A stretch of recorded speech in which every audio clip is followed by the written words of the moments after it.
네, 대한민국의 대통령으로 12년 만에 미국을 국빈 방문한 윤석열 대통령이 5박 7일 일정을 마무리하고 귀국길에 올랐습니다. 네, 한미 정상의 워싱턴 선언을 둘러싸고 여야는 연일 설전을 벌이고 있는데요. 두 분과 관련 내용 짚어보겠습니다. 이상곤 대구 한의대 특임교수, 윤재관 민주당 정책위 부의장님 나오셨습니다. 어서 오십시오. 네, 어서 안녕하세요. 오십시오. 반갑습니다. 네, 안녕하십니까. 5박 7일간의 국빈 방미를 마치고 오늘 귀국길에 오르게 됩니다.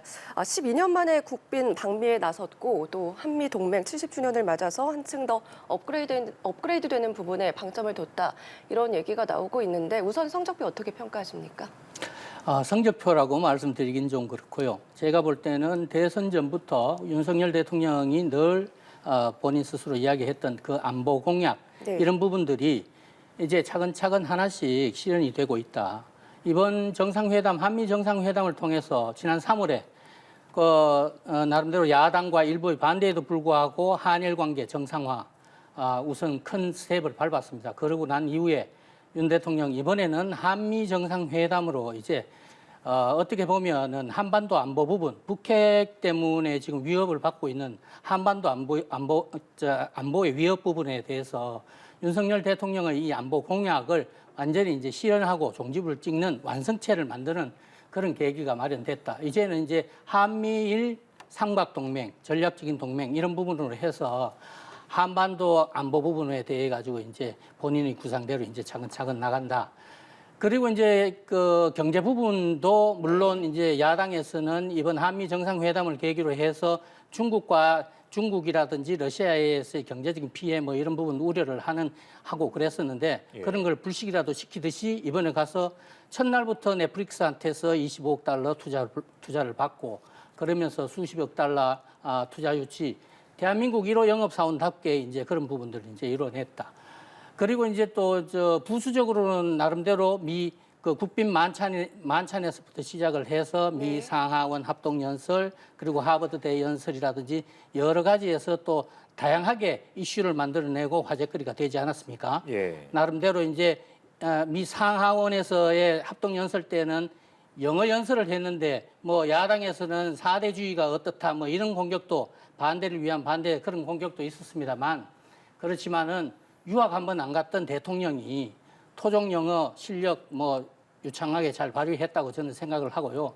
나름대로 이제 70년대 유행을 했던 돈 맥클린의 뭐 아메리칸 파이라는 그렇죠. 이런 팝송 같은 것도 재유행시키고 나름대로 아주 상당히 주목을 받는 그런 한미 정상회담이었다. 그런데 야당에서 호갱이 어떻다, 빈수레가 어떻다, 뭐 빈손이다 이런 비판을 하는 부분에 대해서는 저는 이해할 수 없다. 저는 이렇게 봅니다.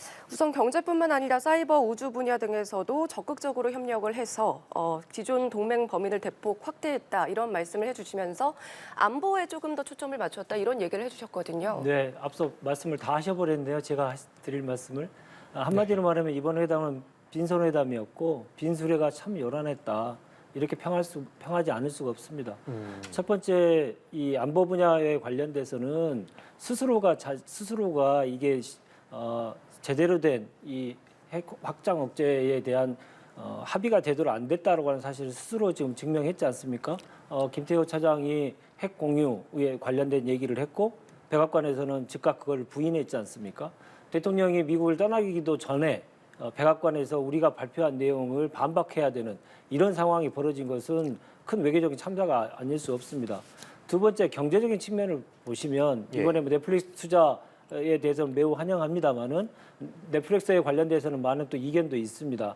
근데 그러나 우리나라를 움직이고 우리나라의 중추의 산업인 자동차와 반도체에 관련돼서 미국과 우리가 풀어야 될 문제들이 산적하게 있지 않습니까? IRA법이라든가 반도체 지원법이라든가 이런 문제들에 대해서는 입도 뻥긋 못했거든요. 아무런 실익을 거두지 못했습니다. 특히나 이번에 지금 모든 그 지역에서 이 플랜카드가 걸려 있습니다. 59억 달러를 유치했다. 그러면 우리나라 돈으로 지금 한 7조 9천억 정도가 되는 것 같은데요. 미국 정부에서 우리나라 기업이 미국에 투자한 이 규모를 계속 지금 133조라고 지금 얘기를 하고 있거든요. 그러면 우리는 133조를 주고 미국으로부터 지금 7조로 가져온 겁니다. 7조 9천억을 가져온 겁니다. 그러면 17배가 차이가 나는 거거든요. 그렇게 지금 경제적으로도 큰 그 차이, 경제적 실익에서도 큰 차이를 보이고 있다. 이런 상황을 꼭 말씀드리지 않을 수 없습니다. 그 세 번째로는 주권국가로서의 기본적으로 도청 문제가 있었기 때문에 그에 대해서는 항의를 분명하게 하는 것이 주권국가의 국가 정상이 해야 될 가장 기본적인 내용인데 그걸 하지 않은 거거든요. 그러니까 정리하면 핵 억제에 관련돼서 안보적인 측면도 핵 공유와 관련된 양국 간의 이견 문제가 노출돼서 그 큰 문제가 있었고 경제적으로도 큰 1호 영업사원이라고 하지만 매우 좀 영업이 실패한 것으로 드러나고 있고요. 세 번째로는 도청 문제에 대해서 입도 한마디 못한 것은 큰 문제가 아닐 수 없다. 이렇게 세 가지로 정리하고 싶습니다. 예, 그러면 이번에는 대통령실이 이번 방미 최대 성과로 단연 워싱턴 선언을 꼽았습니다. 이 북한 핵위협에 맞설 미국의 확장 억제 강화를 명시했고 핵 협의 그룹도 만들기로 했는데 다만 핵 공유를 두고 여야가 온도차를 보이고 있습니다. 이 주말 내내 설전을 이어가고 있는데 어떻게 보셨습니까? 그러니까 이제 사실상의 핵 공유라는 표현은 그전에도 저희들 이제 가끔 썼었습니다. 언론에서도 썼었는데 이제 공식적으로 미국에서는 그 부분에 대해서 이의를 제기한다든지 이런 건 없었고 그런데 김태호 차장이 이제 사실상의 핵 공유로 느낄 수 있다라고 이야기한 부분은 제가 볼 때는 표현상에서는 크게 문제가 없다고 나는 보는 게 나토도 이제 다자간에 나토는 이제 5개국의 유럽 나토의 5개국의 핵무기가 지금 실질적으로 배치가 되어 있지 않습니까? 예. 배치가 되어 있다고 하더라도 핵 공유라는 부분을 사용을 하려고 하면은 미국이 지금 핵무기에 대한 사용 권한을 다른 나라에는 주지를 않는단 말이죠.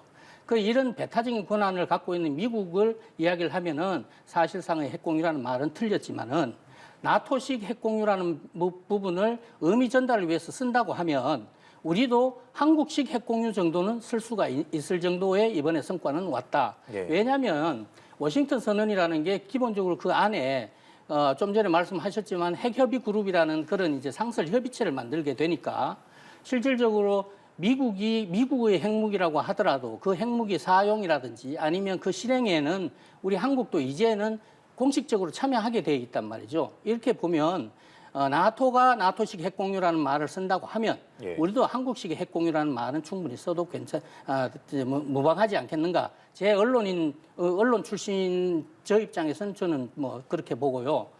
그리고 이제 이런 부분을 가지고 야당에서는 호갱이다 뭐 이런 표현들을 갖고 가던데 저도 호갱이란 말은 저희들이 잘 안 쓰지 않습니까? 그래서 이제 둘러보면 호구라는 말인데 저는 뭐가 윤석열 대통령이 국가의 수반으로서 대한민국을 대표해서 한미 정상회담을 간 분인데 거기 가가지고 그분이 어떻게 호구 노릇을 했다고 했는지 이런 부분에 대해 가지고 야당의 대표라는 사람이 이런 단어를 썼다는 거에 저는 실질적으로 이제 문재인 정권이 들어서 가지고 문재인 정권 들어서서 북한의 김여정이한테 엄청나게 무자비한 단어들로 공격을 받지 않습니까? 삶은 소대가리가 어떻다? 그 다음에 뭐 겁먹은 개가 어떻다 이런 식으로 하는데 예. 점점 더 지금 민주당과 그 과거 문재인 정권의 사람들 단어 사용하는 거 보면 단어 선택을 하는 거 보면 김여정을 닮아가는 것 같아요.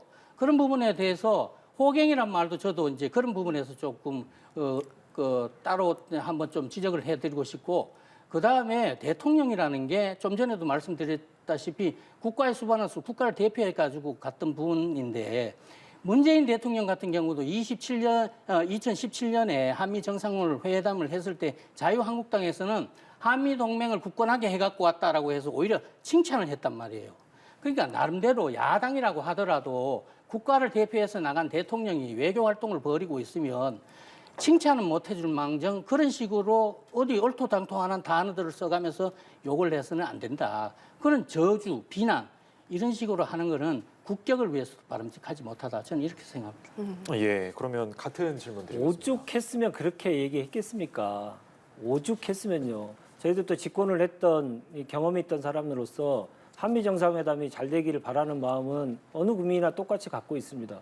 그러나 한미 정상회담 하기 전부터 어떤 논란이 있었습니까? 주어 논쟁을 하면서 대통령실이 대한민국에 가장 권위가 있어야 될 대통령실의 해명이 워싱턴 포스트 기자를 통해서 거짓으로 드러나고 이런 상황부터 이제 벌어지기 시작했지 않습니까? 지금 핵 공유 관련돼서도 좀 말씀을 꼭 좀 드리고 싶은데 예. 지금 윤 대통령이 나토식 핵공유보다 훨씬 더 실효성이 있다 이렇게 얘기하셨잖아요. 근데 이게 얼마나 사실과 부합하지 않는 내용이 사실이 아닌지를 보십시오. 협의의 주체는 이번에 우리가 정례화하기로 하는 핵 협의 그룹, 협의 주체는 차관복급입니다. 근데 나토는 장관급이거든요. 차이가 레벨 차이가 엄청나게 큽니다. 네. 두 번째로는 전략사전의 배치의 문제에 있어서 나토는 지금 전술핵을 5개 국가에 이미 배치를 한 상태입니다. 우리는 이번에 상시 배치가 안 된 거잖아요. 이런 차이가 엄청나게 큰 상황 아니겠습니까? 그리고 이런 상황에서 나토를 가지고 계속 얘기를 하면서 작은 성과를 너무 크게 부풀리고 뻥튀기 하고 하니 우리가 그 문제에 대해서 지적하지 않을 수가 없고요. 또 하나는 나토와 우리나라는 다르지 않습니까? 지정학적으로 큰 문제 차이가 있는 것은 우리가 이렇게 대결을 계속 강조하게 되면 평화는 어디 가고 대화는 어디 가버린 것입니까? 대화와 평화와 군사적인 문제를 한꺼번에 두 마리 토끼를 같이 찾아야 될 시기에 한쪽밖에 계속 얘기를 하지 않는 대통령의 모습에 대해서 우리가 문제 제기를 하지 않을 수 없었던 겁니다. 그런 얘기 차원에서 얘기한 것인데 그것을 가지고 그 단어 하나 가지고 큰 문제를 가지고 좀 얘기하시는 것 같은데요. 저희들이 정말 다시 한번 말씀드리지만 한미 정상회담에서 성공하기를 바랬는데 오죽 이렇게 빈손회담이 되니 저희들로서는 이런 문제를 야당으로서 지적하지 않을 수가 없었던 것입니다. 네. 대통령실의 입장은 어쨌든 워싱턴 선언으로서 전략적인 안보 동맹으로서 대북 확장 억제가 획기적으로 강화됐다. 이 부분에 초점을 맞춘다. 이 내용인 것 같은데 우선은 한미 정상회담에서 한미 관계는 이제 안보 동맹을 넘어서 가치 동맹으로 격상을 시켰다. 이런 평가도 나오는데 앞서도 좀 말씀을 해주셨어요. 한미일까지는 이렇게 동맹을 하는데 앞서서 이제 북한과 중국, 러시아와의 관계는 어떻게 회복을 해야 될지 이 부분에 대한 지적도 나오고 있거든요. 이건 어떻게 좀 보십니까? 저는 이건 지금 나름 현재 국제 정세가 그런 식으로 변해 나가는 그 과정에서 우리 한국 정부가 또 이제 윤석열 정부는 보수 정부이지 않습니까? 과거 이제 문재인 정부하고는 달리 문재인 정부의 그런 진중 노선이라든지 뭐 이런 부분들은 비판을 하는 입장이기 때문에 지금의 이런 이제 국제 정세가 나름 신냉전 체제로 이렇게 가고 있단 말이죠. 이런 부분에서 북방의 북중러라든지 이쪽들이 또 이쪽에 자유진영에서 이제 남방의 연대들이 이렇게 구성이 돼 가고 있는데 실질적으로 이런 신냉전 체제가 만들어진 계기가 러시아에 어떻게 보면 유엔의 상임이사국이라고 할 수 있는 러시아가 침략 전쟁을 감행을 했기 때문에 이런 형태가 지금 벌어지고 있단 말이죠. 그러다 보니까 이제 한국 같은 경우가 이 자유진영에서 우크라이나 전쟁에 지금 자유진영에서는 군사적 지원을 28개국이 지금 군사적 지원을 하고 있단 말이죠. 예. 이렇게 지원을 하고 있는 이 와중에 한국 같은 경우는 지금까지 푸틴에 대해서 공개적으로 비판을 하지 않은 유일한 나라가 지금 한국이라고 보시면 된단 말입니다. 네. 그렇기 때문에 한국 입장에서는 또 자유진영에 또 나름대로 이 국격과 국력에 맞게 자유진영에서 요구를 받고 있는 부분들을 이번 한미 정상회담을 계기로 해서 이번에 윤석열 대통령이 제 목소리를 냈다. 그런 부분들 때문에 지금 다시금 중국과 러시아와의 관계 문제들이 이제 제기가 되는 것이고 이런 부분들은 정치적 입장이라든지 이념적 성향이라든지 이런 부분들을 감안을 하면 충분히 저는 이해가 될 수 있을 거라고 보고 한반도의 이런 좀 전에도 말씀하셨던 윤 교수 말씀하셨던 그런 대화와 평화와 이런 부분에 대해서 대화와 평화를 원하지 않는 정부가 어디 있겠습니까? 그런 부분들을 위해 가지고 대화와 평화를 원하더라도 우리가 주변 강대국에 대해 가지고는 기존의 가치 저자세와 굴종과 굴욕이다 이런 욕을 안 먹는 그런 자존심 있고 중심 잡힌 그런 외교를 하자 이런 부분들 때문에 윤석열 대통령이 한미 정상회담 전에 그런 대중국, 대러시아 네. 발언들이 나온 것 아닌가 저는 이렇게 생각합니다. 네, 적절한 균형점을 찾아야 된다. 이런 지적에 대해서는 어떤 입장을 갖고 계시죠? 저희 지인 중에 한 분이 중국과 비즈니스를 하신 분이 계시는데 네. 최근에 저를 만나서 점심을 먹는데 이런 말씀하시더라고. 잠이 안 온다. 대통령이 미국을 가서 한미 정상회담을 하는데 중국과 비즈니스를 하시는 그 경제인이 잠이 안 온다는 거예요. 이렇게 미국과 일방적인 균형 외교에서 완전히 탈피한 일방 외교를 계속 하시면서 중국과 러시아의 경제 관계를 계속 맺으면서 그 관련된 업을 하신 분들이 있지 않으시겠습니까? 그렇죠. 그분들이 지금 절대적인 피해를 우려하고 계십니다. 이게 바로 우리가 왜 러시아와 중국과 특히나 미국과의 동맹을 중요시하면서도 균형 외교를 해야 되는지가 여실히 보여주는 사례라고 생각을 하고요. 러시아에 계시는 제 지인에게 전화했더니 그분도 마찬가지입니다. 매우 불안하다. 불안한 나날들이 계속 연속되고 있다라고 하는 얘기를 계속 하시고 있습니다. 러시아에 투자했던 우리나라의 현대차가 철수를 해야 되지 않느냐 이런 언론 보도도 좀 나오고 있지 않습니까? 우리가 단순히 안보적인 측면에서뿐만 아니고 경제적으로도 러시아와 중국과는 많은 관계들이 좀 진척되어 있는 상태인데 일방 외교를 통해서 이것이 다 허물어져 버리면 미국에 가서 아무리 많은 투자를 많은 투자를 유치한들 러시아와 중국하고 관계가 어두워지면서 잃어버린 것들이 더 많으면 그것은 국익적으로는 잃어버린 것도 더 많다는 얘기 아니겠습니까? 그러한 것들을 한꺼번에 같이 고민해야 된다고 생각하고요. 이번에 외교 문제에 관련돼서 꼭 한 가지 말씀을 좀 드리고 싶은데 이번에 그 한미 정상회담하는 과정 속에서 대한민국의 외교부 장관, 국방부 장관이 안 보입니다. 그리고 안보실장도 안 보이는 거고요. 이렇게 대한민국의 외교 정책의 최고의 그 헤드쿼터를 할 수 있는 분들이 보이지를 않고 김태호 차장밖에 안 보여요. 이 정도 되면 우리나라 외교 정책 운영하는데 많은 시스템에 큰 문제가 생긴 게 아닌가 저는 그런 의구심이 됩니다. 생각해 보십시오. 의구심이 안 되십니까? 장관이 한 번도 보이지가 않아요. 이 문제에 대해서는 두고두고 한번 우리가 의미를 좀 되씹어봐야 되지 않을까 싶습니다. 예, 그러면 이번엔 주제를 좀 바꿔서 이 검찰이 민주당 전당대회에서 돈봉투가 뿌려졌던 의혹과 관련해서 송영길 전 대표의 자택을 압수수색했습니다. 네. 이 검찰 수사가 속도를 내는 모양새인데 어떻게 지켜보셨습니까? 검찰의 입장에서 보면 이제 피의자로 전환했고 그리고 본인이 이제 모든 수사를 다 받겠다 그리고 당당히 임하겠다고 했기 때문에 그동안 나왔던 이제 금액 외에 다른 이 돈봉투 사건이 더 있을지에 대해서 좀 수사를 확대하고 싶은 것 같은데요. 예. 그 과정 속에서 이제 사실들이 밝혀지면 밝혀진 대로 해야 될 것입니다. 그리고 거기에 따른 책임은 져야겠죠. 근데 문제는 이렇게 보여주기식 그 압수수색은 정말 아니었으면 좋겠다라는 생각이 드는데 과거에 이미 아무것도 없는 과거에 있었던 그 흔적들이 전혀 없는 곳을 압수수색하고 계속 하는 것은 어찌 보면 쇼로 보일 수 있거든요. 그러한 것들에 대해서는 검찰이 좀 자제를 해주셨으면 좋겠다 생각합니다. 예. 이런 가운데 여당에서는 이 상황을 두고 이재명 대표 시즌2 같다 보인다 그런 비난을 퍼붓기도 했고요. 반면 송 전 대표는 언론에다가 물국필반이다 이런 입장을 내면서 자기는 아무것도 모른다 이런 입장을 내놨습니다. 어떻게 보셨어요? 그 아무래도 지금까지 이재명 대표가 하도 정치 탄압이다, 야당 탄압이다라고 하면서 이재명 대표 사법 리스크가 이제 방탄으로 쭉 흘러오다 보니까 이게 또 송영길 전 대표도 거기에 또 그 올맞는지 그런 비슷한 지금 그런 식으로 이야기를 하고 있습니다. 물극필반이라고 이야기를 하는 거 보니까 본인은 죄가 없다라는 이야기를 이제 계속적으로 주장을 하고 있는 것 같은데 지금 검찰이 어제 그런 식으로 전격적으로 압수수색을 했다고 하는 것은 법원이 송영길 전 대표의 자택이라든지 사무실뿐만 아니고 또 후원인격인 또 여의도에 있는 그 후원의 사무실도 그런 식으로 이제 압수수색을 했지 않습니까?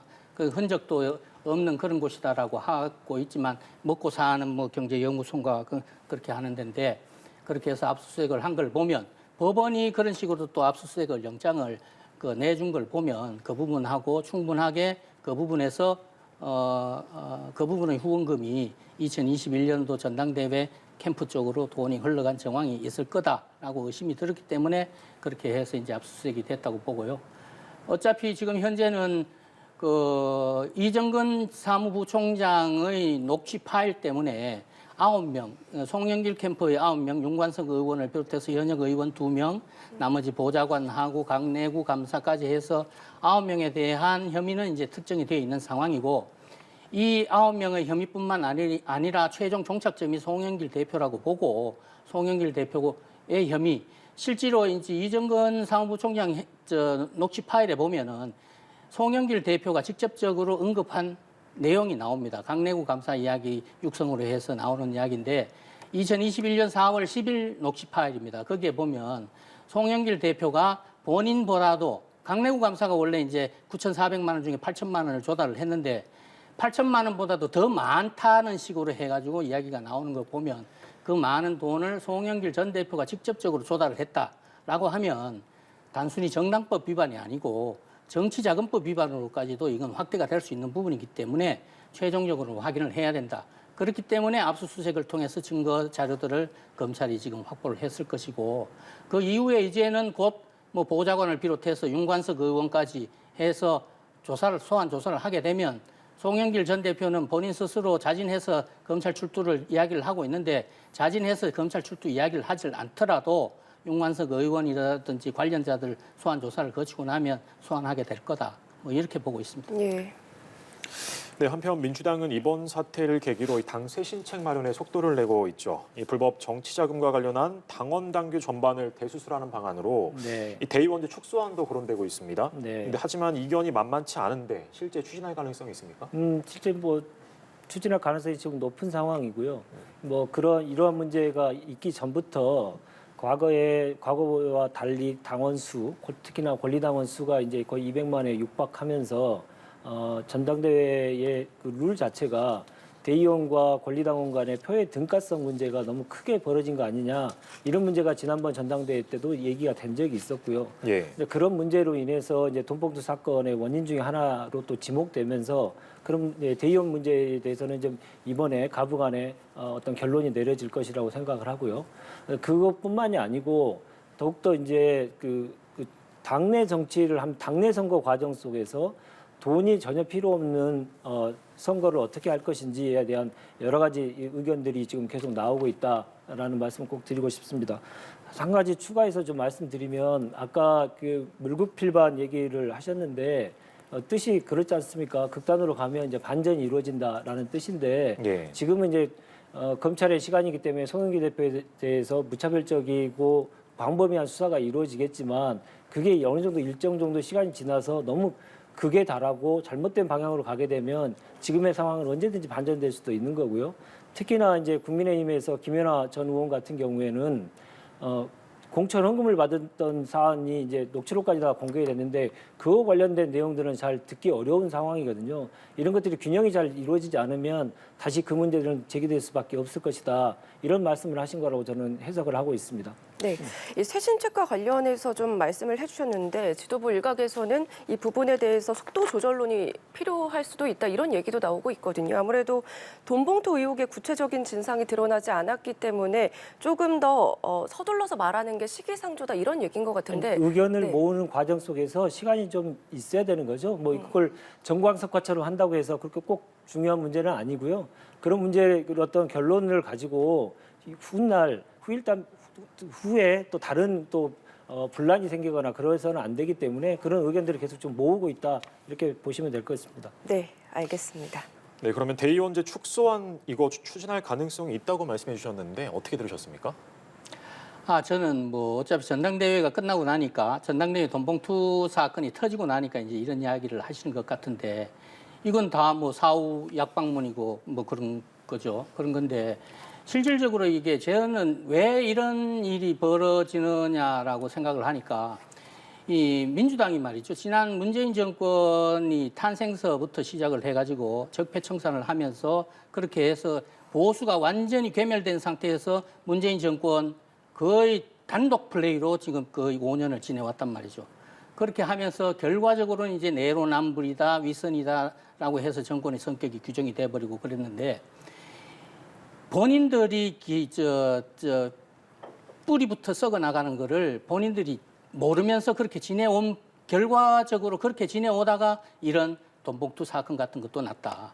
실질적으로 국민의힘 같은 경우는 지난 2008년 돈봉투 사건 때문에 전당대회 돈봉투 사건 때문에 전당대회 선거 관리라든지 이런 부분들을 전체적으로 다 선관위에 다 위탁 관리를 하고 있습니다. 예. 위탁 관리를 하고 있는데 민주당은 지금까지도 전당대회 선거 관리를 그렇게 안 맡기고 있으면서 본인들이 그런 식으로 해서 결과적으로는 이렇게 부정부패 스캔들로 이렇게 옮겨가 버렸거든요. 예. 이런 부분들 보면 민주당의 그런 윗선, 내로남불, 오만 이런 성격들이 이런 이제 이런 부정부패 사건들을 낳게 됐던 그런 원인인데 이제 와서 대의원제가 어떻다 뭐 그런 식으로 해가지고 당헌을 바꾼다. 실질적으로 민주당 당헌 안 지켜왔지 않습니까? 당헌이라고 하면 민주당의 헌법이라고 해도 되는 건데 당헌 예를 들어서 성비위 사건 성추문 가지고 해서 그만둔 사람들은 무공천하겠다고 해놓고 부산시장, 서울시장 다 공천을 해가지고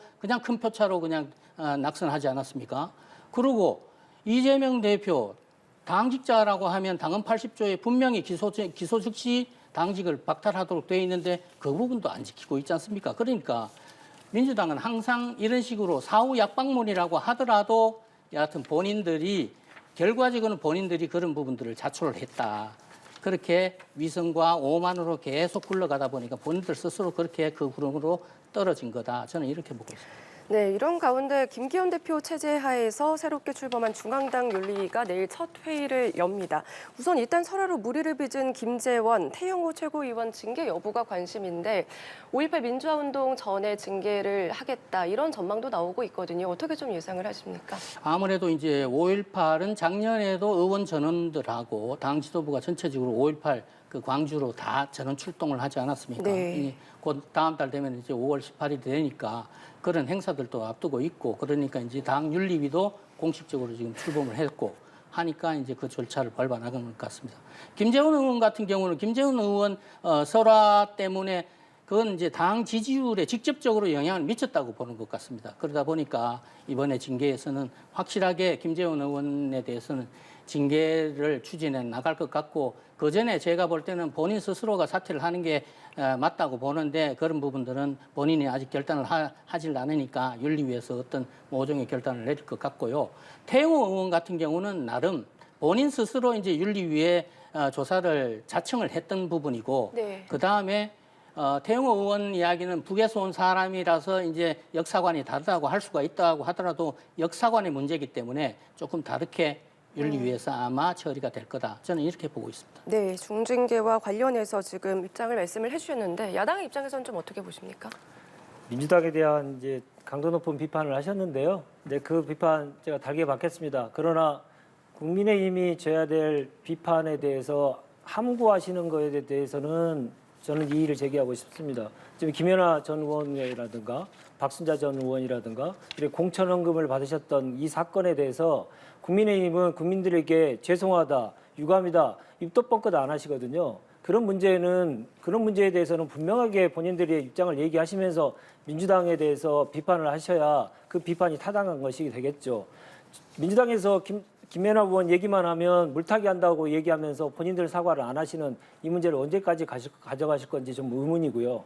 두 번째로 민주당의 이번에 사건에 대한 돈봉투 사건에 대한 신속한 처리 과정들을 보시면서 무슨 생각이 안 드십니까? 지금 김재원 태영호 최고위원에 대한 문제가 제기된 지가 벌써 50일이 가까이가 됐습니다. 그동안 징계를 할지 말지를 가지고 이렇게 길게 끌면서 국민들의 비판을 계속 받고 계시면서 민주당에 대해서 지금 비판을 하시는데 그 비판이 국민들에게 설득력이 있을까요?